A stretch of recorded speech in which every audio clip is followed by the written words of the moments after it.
denso hedor a carne quemada se mezcla con el grito desgarrador de una mujer, rasgando la noche de Sevilla en 1485. El crepitar incesante de la madera devorada por las llamas consume a un judaizante, un cristiano nuevo acusado de practicar su antigua fe en secreto, mientras el humo acre pica en la garganta de los cientos de espectadores forzados a presenciar el auto de fe. Tomás de Torquemada, el temido gran inquisidor de Castilla y Aragón, observa la escena desde un balcón oscuro y sombrío. Su figura imponente envuelta en un austero hábito dominico que parece absorber la poca luz circundante. Sus ojos, descritos por muchos como brasas frías o labareda sin compasión, reflejan la danza macabra de las llamas, pero sin asomo de duda, piedad o remordimiento alguno. Solo una convicción inquebrantable. A su lado, un acólito joven, con el rostro pálido y las manos temblorosas, anota meticulosamente cada detalle del ritual de purificación, cada palabra de la confesión arrancada bajo tortura, cada centímetro de la columna de humo que, según la Inquisición, purifica el aire de herejías. Para Torquemada, un hombre de 65 años, paradójicamente descendiente de conversos, pero el más celoso y fanático guardián de la ortodoxia católica, aquello no es crueldad, es una intervención quirúrgica divina, una dolorosa pero necesaria incisión para salvar el alma de España. Su corazón, frío como el hierro forjado, no siente el dolor de la víctima, sino la satisfacción de un deber cumplido. La hoguera arde con furia, y con ella se enciende la primera chispa de un infierno que pronto se extendería, implacable, por todo un reino en formación. La vista del cuerpo retorciéndose en la pira le provoca una punzada de satisfacción oscura, una confirmación de su misión. Este es el amanecer de la Inquisición española, una fuerza que, bajo el férreo puño de Torquemada, redefiniría la identidad de una nación y marcaría para siempre el destino de cientos de miles de vidas. Pero, ¿quién era este hombre, este sacerdote implacable que vería en la diversidad la mayor de las amenazas? Torquemada no era un simple clérigo, era el arquitecto de un terror institucionalizado, el visionario de una España unificada no solo geográficamente por los reyes católicos, sino también, y sobre todo, por una fe única y sin fisuras. Su misión, autoimpuesta y alimentada por una convicción fanática, era erradicar cualquier vestigio de heterodoxia, cualquier sombra que pudiera oscurecer la luz del catolicismo puro. Él creía, con una fe inquebrantable que helaba la sangre de sus contemporáneos, que la presencia judía y musulmana era una podredumbre moral que carcomía el alma de Castilla, un veneno que debilitaba la nación desde sus cimientos. La España que él concebía era una fortaleza inexpugnable de la fe, y cada judío, cada musulmán, cada converso sospechoso, era un potencial traidor a esa visión. La sed de pureza religiosa de Torquemada era insaciable y su determinación inquebrantable. Su mirada, fija en las llamas, parecía prever el fuego que consumiría no solo cuerpos, sino la existencia misma de una comunidad ancestral. Y lo que Torquemada forjaría en esos años de terror no solo cambiaría el destino de España, sino el de 500 millones de hispanoamericanos, marcando a fuego nuestra identidad. Si ya sientes la intensidad de esta historia que marcó nuestro continente, dale like y suscríbete, porque lo que viene te hará entender por qué somos como somos, y cómo el miedo puede ser el más brutal de los arquitectos. La reacción emocional de la multitud, una mezcla de terror y devoción forzada, era el combustible que alimentaba la maquinaria inquisitorial. Muchos de los presentes sentían un sudor frío recorrer su espalda, sabiendo que cualquier gesto, cualquier mirada desafiante, podía convertirlos en la próxima víctima. La fe, en la era de Torquemada, se había transformado en un arma de control social, un yugo que aplastaba la disidencia y homogenizaba las mentes. Para la comunidad judía sefardí, que había florecido en la península ibérica durante siglos, aquellos autos de fe no eran solo espectáculos de horror. Eran sentencias de muerte lentas y dolorosas a su cultura, a su identidad, a su propia existencia. El miedo se palpaba en el aire denso de las juderías, en las miradas furtivas, en los susurros apagados. Sabían que sus tradiciones ancestrales, sus sinagogas, sus leyes, su propia forma de vida, estaban bajo asedio, El corazón de cada judío latía con un ritmo acelerado, una mezcla de terror y resignación. Los ancianos recordaban los pogromos de siglos pasados, pero la amenaza actual, encarnada en la figura sombría de Torquemada, era diferente. Era sistemática, respaldada por la corona, y con una crueldad metódica que helaba hasta los huesos. La convivencia que había caracterizado a Al-Ándalus, la coexistencia de las tres culturas, cristiana, musulmana y judía, estaba siendo pulverizada bajo el martillo inquisitorial. El dolor de perder su herencia, de ver sus templos profanados y sus libros quemados, era un sufrimiento que trascendía lo físico y se clavaba en lo más profundo de su alma colectiva. Esta era solo la primera señal de una tempestad que se avecinaba, una tormenta que arrastraría a toda una comunidad fuera de la tierra que consideraban su hogar por más de 1000 años. El trauma de la expulsión se gestaba en cada llama de la hoguera, en cada suspiro de la víctima, en cada edicto inquisitorial. Una sugerencia ominosa flotaba en el ambiente. La Inquisición no se detendría solo con los conversos. Su mirada ya se posaba en los judíos que aún permanecían, con una avaricia y un celo que trascendía la mera doctrina religiosa. El hedor a herejía que Torquemada percibía en el aire no era solo una metáfora, era la justificación para la purga total, para la amputación de una parte vital del cuerpo de España. Este era el primer acto de una tragedia histórica de proporciones épicas, un preludio a un exilio brutal que dejaría una cicatriz indeleble en la memoria de un pueblo y en la formación de una nación. La historia estaba a punto de escribir uno de sus capítulos más oscuros y dolorosos, un legado de intolerancia y persecución que, lamentablemente, resonaría por siglos en las tierras recién descubiertas del Nuevo Mundo, donde la limpieza de sangre se convertiría en un pilar de la estratificación social colonial. La tensión era palpable, la premonición de un destino cruel se cernía sobre el horizonte. La península ibérica, a finales del siglo XV, era un crisol de civilizaciones donde el murmullo de las lenguas romance, árabe y hebrea se entrelazaba en los mercados bulliciosos y en los centros de sabiduría. Granada, la perla nazarí, el último bastión del Islam en Europa. Se resistía tenazmente, pero su caída era inminente. Un presagio de la unificación total bajo el estandarte cristiano de Fernando de Aragón e Isabel de Castilla. Sin embargo, en el corazón de esta España en consolidación, persistía una herida según los ojos de los más fanáticos: la presencia vibrante y próspera de cientos de miles de judíos. Durante siglos, habían sido el motor económico del reino, los brillantes médicos de la corte, los astutos comerciantes que conectaban rutas y los hábiles financistas que sostenían las arcas reales. Sus sinagogas y sus barrios, las juderías, eran focos de cultura, ciencia y riqueza. Pero también eran, inevitablemente, el blanco de una envidia creciente, de un resentimiento latente y de una intolerancia religiosa que había ido fermentando durante siglos. El crujir de las ruedas de la historia los había colocado en una posición precaria. Los siglos XIV y XV habían traído consigo la peste negra, crisis económicas devastadoras y oleadas de pogromos sangrientos que forzaron a miles a la conversión. Es en este caldo de cultivo de miedo, fanatismo religioso y tensiones sociales que la sombra ominosa de la Inquisición española, reinstaurada por bula papal en 1478, comienza a proyectarse sobre la nación. Su principal motor, la mente maestra detrás de su brutal eficacia, era el fraile dominico Tomás de Torquemada, quien sería nombrado Gran Inquisidor en 1483. Su visión era tan clara como despiadada: transformar esta España mestiza y plural en un monolito religioso, purificado de cualquier rastro de herejía o impureza de sangre. Su obsesión era la conversión sincera, un oxímoron en muchos casos, ya que la Inquisición no buscaba salvar almas, sino erradicar la disidencia religiosa por cualquier medio.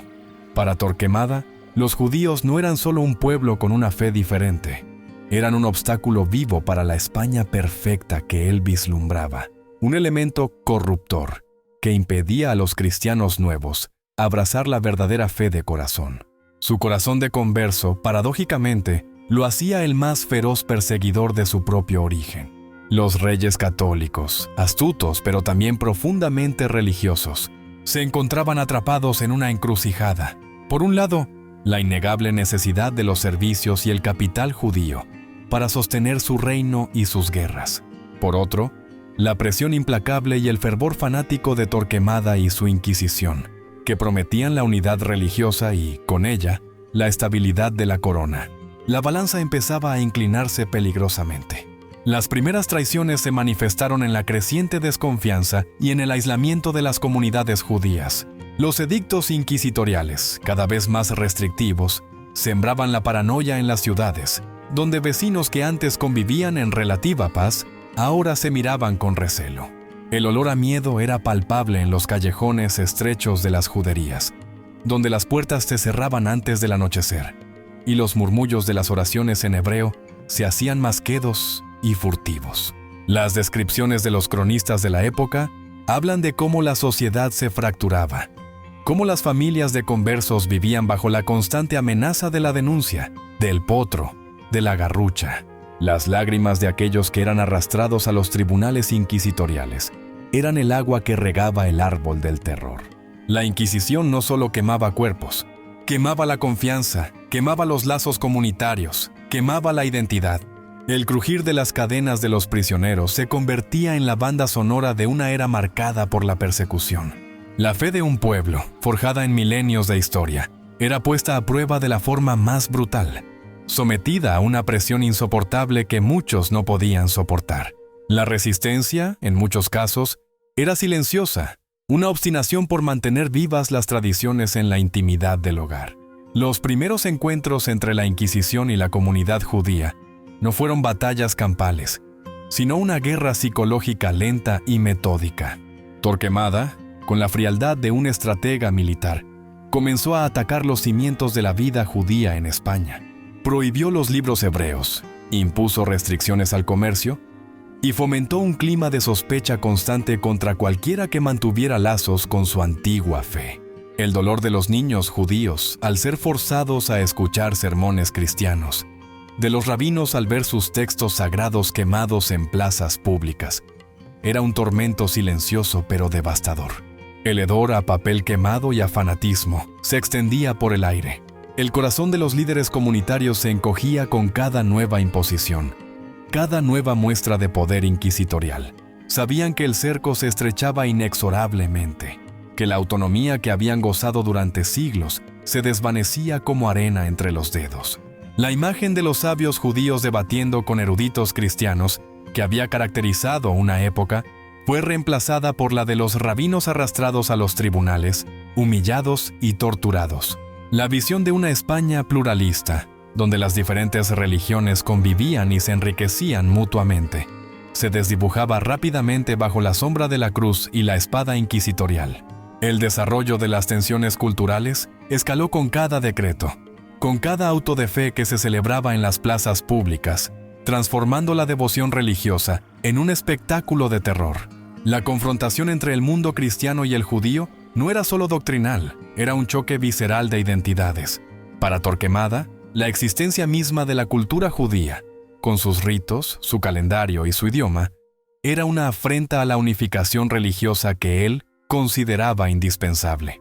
La imagen del judío, durante siglos un vecino, un artesano, un amigo, se transformó en la del enemigo interno, el deicida, el que contamina. La propaganda inquisitorial, alimentada por sermones incendiarios y libelos difamatorios, sembraba el odio y la desconfianza en la mente del pueblo llano. Los niños en las calles empezaron a gritar insultos antisemitas y los mercados, antes lugares de intercambio pacífico, se llenaron de una hostilidad latente. La sangre se sentía más densa en las venas de los judíos al escuchar las calumnias. Este ambiente de animosidad creciente no era accidental. Era el resultado de una campaña deliberada para deshumanizar a una comunidad entera, para justificar lo que vendría. Las consecuencias de este conflicto entre mundos se manifestaron en la fragmentación de familias y en la profunda angustia de aquellos que se vieron forzados a elegir entre su fe y su vida. Padres que veían a sus hijos convertirse para sobrevivir, o hijos que denunciaban a sus padres para demostrar su lealtad a la corona y a la iglesia. La Inquisición, con su red de espías y delatores, se infiltró en la intimidad de los hogares, disolviendo los lazos de confianza más sagrados. El eco de los sollozos en las noches, el sabor amargo de la traición y el miedo a la denuncia eran el pan de cada día. La riqueza cultural, la sabiduría ancestral y el legado de los judíos, que habían contribuido inmensamente a la España medieval, ahora se consideraban peligrosas reliquias que debían ser erradicadas. Los eruditos judíos, que habían traducido obras de Aristóteles y Averroes, y que habían enriquecido la ciencia y la medicina europeas, eran ahora silenciados o forzados al exilio. La opresión no era solo física, era una asfixia cultural que arrancaba la identidad de raíz, dejando un vacío doloroso y un profundo resentimiento que trascendería generaciones. La sociedad española, que antes se enorgullecía de su diversidad, comenzó a cerrarse en una visión monolítica y excluyente. La uniformidad religiosa se convirtió en la máxima aspiración, un ideal que Torquemada persiguió con una ferocidad implacable. El miedo a la diferencia, fomentado desde los púlpitos y los tribunales, se apoderó de las mentes. Se difundían rumores y supersticiones sobre los judíos, presentándolos como practicantes de ritos oscuros y conspiradores contra la cristiandad. El hedor de la intolerancia se expandía por cada rincón del reino, sofocando cualquier voz disidente. Los ciudadanos de a pie, muchos de ellos analfabetos y supersticiosos, se dejaban arrastrar por el fervor colectivo, viendo a los judíos como la causa de sus males, como chivos expiatorios. Este es el drama de un pueblo que se permite ser manipulado por el miedo, que renuncia a su riqueza cultural en pos de una supuesta pureza. La Inquisición no solo sometía a los acusados, sometía a toda la sociedad, convirtiendo a los vecinos en potenciales delatores y a la confianza en una rara mercancía.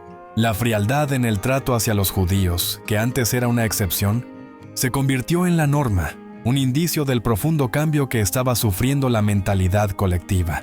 El destino de los judíos sefardíes, un pueblo con raíces milenarias en la península ibérica, se aproximaba a un punto de no retorno. La coexistencia, que había sido una realidad compleja y a menudo tensa, pero real, estaba siendo aniquilada por la implacable máquina de la Inquisición. El crujir de las ruedas de esta maquinaria de terror se hacía ensordecedor, y el eco de sus víctimas resonaba en los oscuros pasillos de los tribunales. El terror se extendía no solo por los barrios judíos, sino también por las casas de los cristianos nuevos, quienes vivían en una constante agonía, bajo la sospecha perpetua.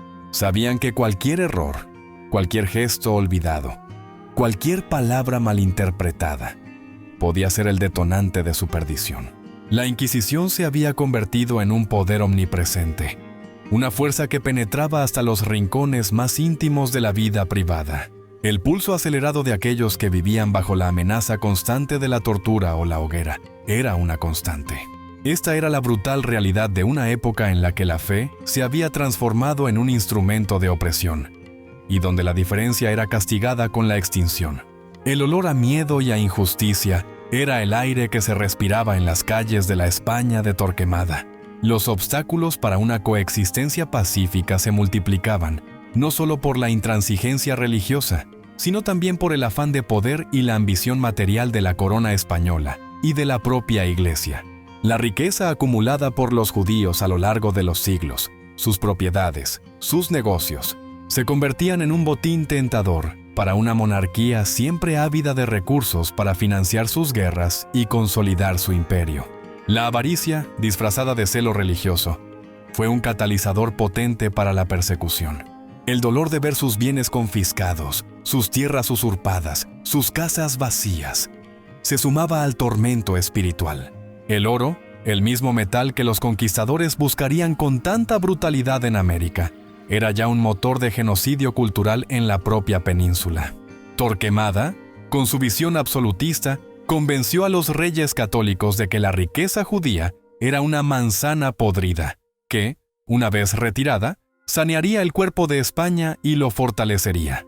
Moctezuma, el emperador azteca, sabía que esta decisión no sería solo suya, sino de todo un imperio que dependía de él. ¿Tú qué habrías hecho si fueras el líder de toda una civilización ante invasores desconocidos? Déjamelo en los comentarios. Y también cuéntame desde qué país latinoamericano me estás viendo para saludarte, para que juntos entendamos cómo la codicia y la intolerancia pueden desfigurar la historia. La lucha interna de Torquemada, si es que alguna vez existió, fue un secreto bien guardado detrás de su fachada de implacable convicción. Hijo y nieto de conversos, conocía de primera mano las complejidades y las presiones de esa doble identidad. Pero en lugar de empatía, su origen pareció alimentar un celo aún más brutal por demostrar su pureza y su lealtad a la fe católica. Su corazón, aparentemente de piedra, no mostraba fisuras. Se dice que vivía una vida austera, que solo comía pan y agua, que dormía sobre una tabla, como si el sacrificio personal fuera una penitencia constante por su linaje y una justificación para la crueldad que infligía a otros. Esta austeridad extrema se percibía como una virtud, una señal de su piedad, que paradójicamente validaba sus métodos inhumanos ante los ojos de muchos contemporáneos. La tensión psicológica de un hombre que se autoimpuso una misión tan destructiva debió ser inmensa, pero su mente parecía impenetrable, una fortaleza de fanatismo inamovible. Cada condena, cada ejecución, era para él una pequeña victoria en su guerra santa personal, un paso más hacia la España teocrática que soñaba. La sangre derramada en las hogueras era, en su retorcida lógica, un sacrificio necesario para la salvación de la nación. Los dilemas del personaje histórico, aunque invisibles para el público, resonaban en la mente de Torquemada como un eco constante de su misión. Él se veía a sí mismo no como un verdugo, sino como un cirujano del alma española, un instrumento de la voluntad divina. Su evolución de un fraile dominico a la figura más temida de su tiempo fue un proceso de radicalización implacable, alimentado por el poder que le otorgaban los reyes católicos y el fervor de una parte de la sociedad. Las pequeñas victorias inquisitoriales, como la condena de un grupo de judaizantes o la quema de una sinagoga, no lo satisfacían, sino que avivaban su sed de una purificación más profunda. El crujir de sus dientes, en momentos de frustración por la resistencia, era un gesto raro, pero revelador de la ira que latía bajo su fría compostura. Su mirada, inmutable, reflejaba la certeza absoluta de que estaba en lo correcto, una certeza que ahogaba cualquier atisbo de duda o compasión. En el contexto de la época, donde la fe y la política estaban intrínsecamente entrelazadas, Torquemada encarnaba la más brutal de las expresiones del poder religioso, una figura que, a través del terror, moldeó el destino de una nación entera. La sangre en sus manos no era una mancha, sino una insignia de su implacable misión divina. La implacable progresión de Torquemada hacia la purificación total se vio reforzada por la caída de Granada en enero de 1492, un evento que eliminó la última gran amenaza externa y dio a la corona una euforia de victoria que eclipsaría cualquier duda. El sonido de las campanas tañendo por toda España, celebrando la reconquista, se mezcló con el silencio ominoso que se cernía sobre las comunidades judías. Este triunfo militar proporcionó a Torquemada la palanca final, el argumento irrefutable. Si Dios había bendecido la unificación de España bajo la cruz, ¿cómo podía permitirse que una comunidad que no profesaba la fe de Cristo permaneciera en su seno? Ya no había necesidad de los banqueros judíos para financiar la guerra, ni de sus médicos para curar a los reyes. Su utilidad había terminado. El fervor religioso, ahora en su cenit, exigía la purificación total, un sacrificio a la gloria de Dios y de la corona. La Inquisición había tejido una red tan intrincada de miedo y paranoia que la sociedad estaba madura para aceptar la solución más drástica. El corazón de los reyes católicos, endurecido por años de guerra y por la implacable retórica de Torquemada, estaba listo para firmar la sentencia final. La sangre de los infieles, real y metafórica, sería derramada para completar la obra divina de la unidad. La tensión alcanzó su punto álgido en los meses previos a la firma del decreto de Alhambra. En los palacios reales, las deliberaciones eran intensas, con Fernando e Isabel debatiendo la conveniencia de una medida tan drástica. El olor a incienso de las capillas reales, donde los monarcas buscaban la guía divina, se mezclaba con el hedor a miedo que emanaba de las juderías. Torquemada, con la paciencia de un cazador y la astucia de un lobo, había preparado meticulosamente el terreno. La descoberta del infame caso del Santo Niño de la Guardia, en 1490, una farsa cuidadosamente orquestada por la Inquisición, había sido la clave, presentado como la prueba irrefutable de una conspiración judía para crucificar a un niño cristiano en un ritual macabro, blasfemando la hostia. Este caso fue el golpe maestro de Torquemada. Las confesiones, arrancadas bajo torturas indescriptibles como el potro que estiraba los miembros hasta el desgarro y la garrucha que dislocaba los hombros, fueron usadas como evidencia incontrovertible. El sonido de los huesos crujiendo bajo la presión de estos instrumentos de tormento resonaba en los silenciosos calabozos. Torquemada no solo presentaba un caso legal, construía una narrativa de terror y traición, un mito sangriento que justificaba cualquier brutalidad. La sangre, según él, había sido derramada por los infieles, y la venganza divina era inminente. El elemento revelador no fue un secreto encontrado, sino una verdad fabricada con crueldad y calculada precisión para manipular la voluntad de la corona.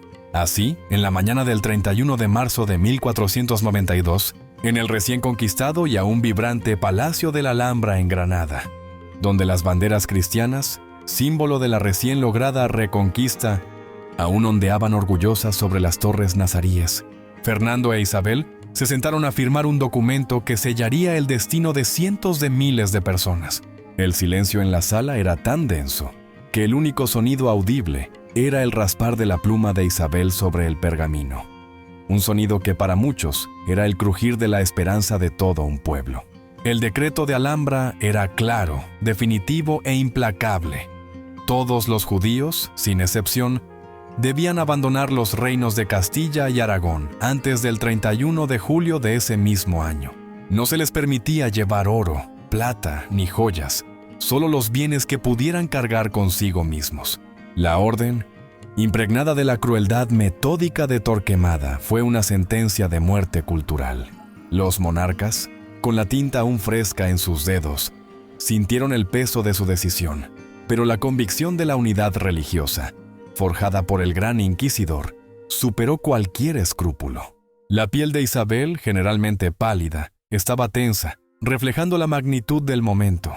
La reacción en las comunidades judías fue de un shock paralizante, un golpe que heló la sangre de cada hombre, mujer y niño. La noticia se extendió como un incendio incontrolable por cada judería, cada barrio, cada sinagoga. El eco de los lamentos, los gritos de desesperación y los llantos inconsolables llenaron el aire. Padres de familia que habían vivido toda su vida en España, viendo sus negocios prosperar, sus hijos nacer y crecer, ahora se enfrentaban a la incomprensible realidad de la expulsión. El corazón de la comunidad judía se desgarró.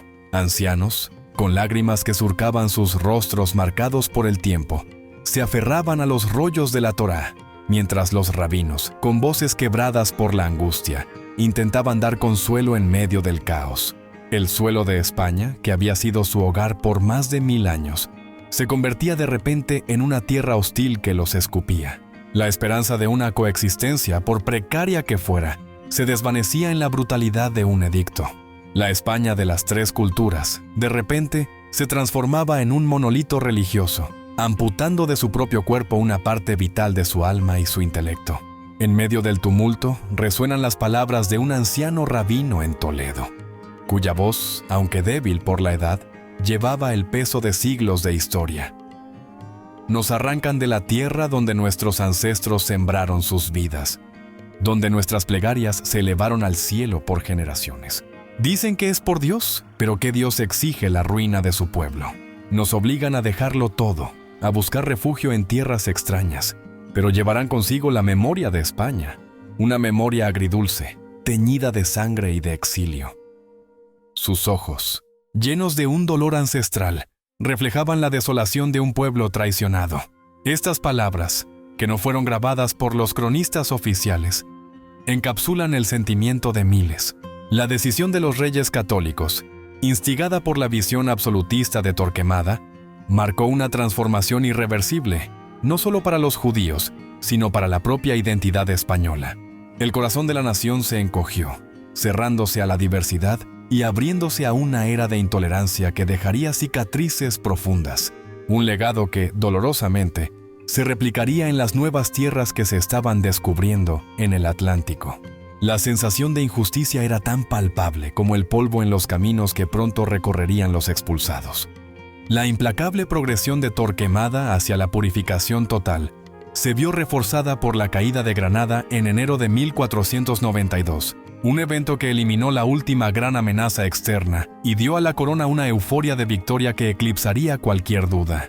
El sonido de las campanas tañendo por toda España, celebrando la reconquista, se mezcló con el silencio ominoso que se cernía sobre las comunidades judías. Este triunfo militar proporcionó a Torquemada la palanca final, el argumento irrefutable.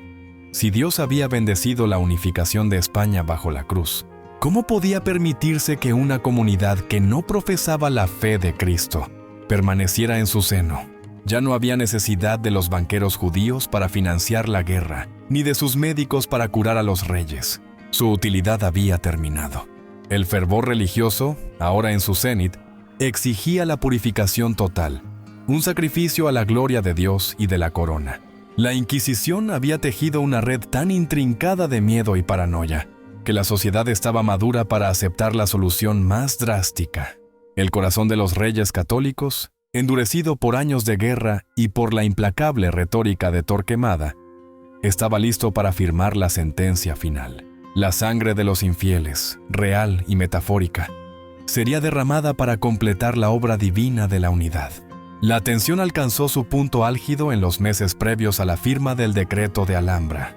En los palacios reales, las deliberaciones eran intensas, con Fernando e Isabel debatiendo la conveniencia de una medida tan drástica. El olor a incienso de las capillas reales, donde los monarcas buscaban la guía divina, se mezclaba con el hedor a miedo que emanaba de las juderías. Torquemada, con la paciencia de un cazador y la astucia de un lobo, había preparado meticulosamente el terreno. La descoberta del infame caso del Santo Niño de la Guardia en 1490, una farsa cuidadosamente orquestada por la Inquisición, había sido la clave. Presentado como la prueba irrefutable de una conspiración judía para crucificar a un niño cristiano en un ritual macabro, blasfemando la hostia, este caso fue el golpe maestro de Torquemada. Las confesiones, arrancadas bajo torturas indescriptibles como el potro que estiraba los miembros hasta el desgarro y la garrucha que dislocaba los hombros, fueron usadas como evidencia incontrovertible. El sonido de los huesos crujiendo bajo la presión de estos instrumentos de tormento resonaba en los silenciosos calabozos. Torquemada no solo presentaba un caso legal, construía una narrativa de terror y traición, un mito sangriento que justificaba cualquier brutalidad. La sangre, según él, había sido derramada por los infieles, y la venganza divina era inminente. El elemento revelador no fue un secreto encontrado, sino una verdad fabricada con crueldad y calculada precisión para manipular la voluntad de la corona. Así, en la mañana del 31 de marzo de 1492, en el recién conquistado y aún vibrante Palacio de la Alhambra en Granada, donde las banderas cristianas, símbolo de la recién lograda reconquista, aún ondeaban orgullosas sobre las torres nazaríes, Fernando e Isabel se sentaron a firmar un documento que sellaría el destino de cientos de miles de personas.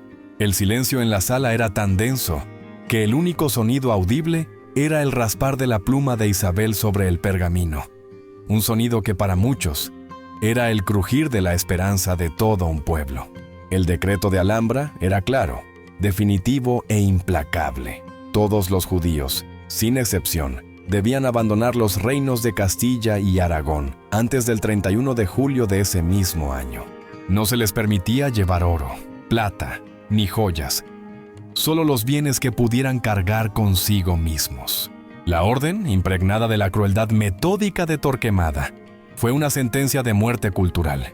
Los monarcas, con la tinta aún fresca en sus dedos, sintieron el peso de su decisión, pero la convicción de la unidad religiosa, forjada por el gran inquisidor, superó cualquier escrúpulo.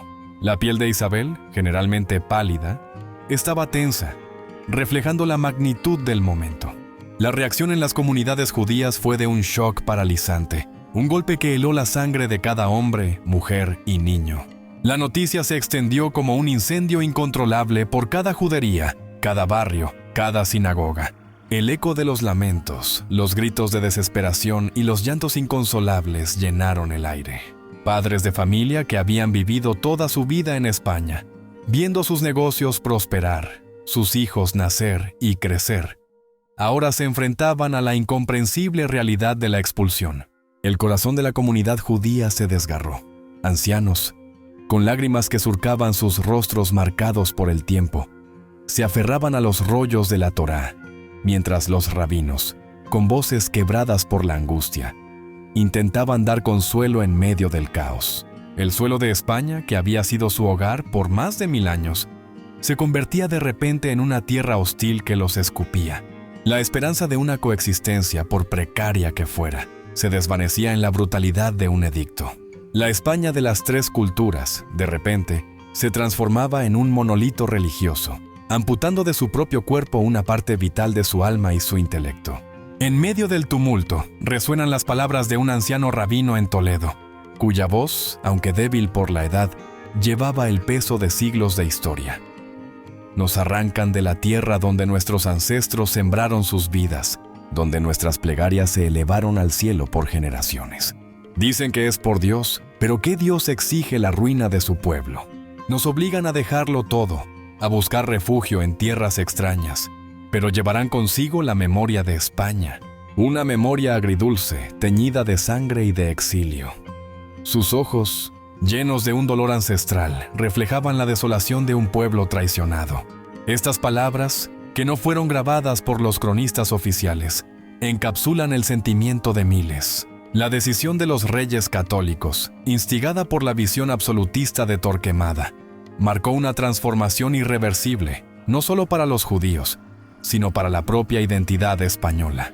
El corazón de la nación se encogió, cerrándose a la diversidad y abriéndose a una era de intolerancia que dejaría cicatrices profundas. Un legado que, dolorosamente, se replicaría en las nuevas tierras que se estaban descubriendo en el Atlántico. La sensación de injusticia era tan palpable como el polvo en los caminos que pronto recorrerían los expulsados. 5 siglos después, el eco del decreto de Alhambra y la sombra de Torquemada aún resuenan en la identidad hispanoamericana. El trauma del exilio judío se fusiona en la memoria colectiva con los horrores de la conquista y la brutalidad del colonialismo, formando una cadena de eventos que moldeó la psique de nuestros pueblos. La obsesión por la limpieza de sangre, que en España se manifestó en la persecución de judíos y musulmanes, se replicó en América Latina con las castas, la discriminación racial y la negación de las raíces indígenas y africanas. Esa mentalidad de intolerancia, de ver la diversidad como una amenaza y de usar la religión como un arma de control social, se incrustó en el ADN de nuestras sociedades, generando heridas que, aún hoy, continúan abiertas. Las huellas de Torquemada no están solo en los archivos de la Inquisición, sino en la exclusión social, en el racismo latente y en la dificultad